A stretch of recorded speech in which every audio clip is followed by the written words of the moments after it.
मंडळी, गेल्या काही दिवसांपूर्वी टोरेस्ट नावाच्या कंपनीने लोकांसोबत फ्रॉड करून पळून गेलेले आहे. लोकसत्ताने दिलेल्या माहितीनुसार कंपनीने तब्बल 3,000 कोटींचा फ्रॉड केलेला आहे.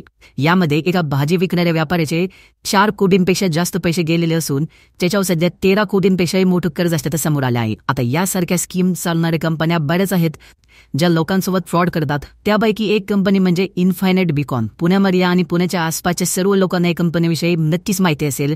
ही कंपनी सुद्धा दर महिन्याला 10% परतावा देते. ही कंपनी सुद्धा असेच करणार का? तर याचं सरळ आणि सोप्या भाषेत उत्तर सांगायचं झालं तर हो, इन्फायनाइट बीकॉन सुद्धा फ्रॉड कंपनी आहे. जर तुम्ही यामध्ये तुमची रक्कम गुंतवलेली असेल तर आत्ताच तुमची रक्कम यातून काढून घ्या, कारण तुमच्यासोबत कधीही फ्रॉड होऊ शकतो. आता हे वाक्य ऐकल्यानंतर या कंपनीत काम करणारे लोक किंवा याचे एजंट लोक कमेंट बॉक्समध्ये येऊन कमेंट करतील की आमची कंपनी चांगली आहे, चांगली रिटर्न देते, आमच्या कंपनीसोबत बदनामी का करतो, ही कंपनी नक्की कशा प्रकारे फ्रॉड करते हे मी पुराव्यासहित तुमच्यासमोर एका व्हिडिओद्वारे सविस्तरपणे तुम्हाला समजून सांगू शकतो.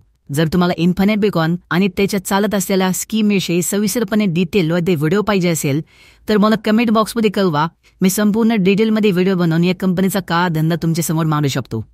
तत्पर तुम्ही गुंतवलेली रक्कम या कंपनीतून काढून घ्या आणि चांगल्या ठिकाणी गुंतवणूक करा. धन्यवाद.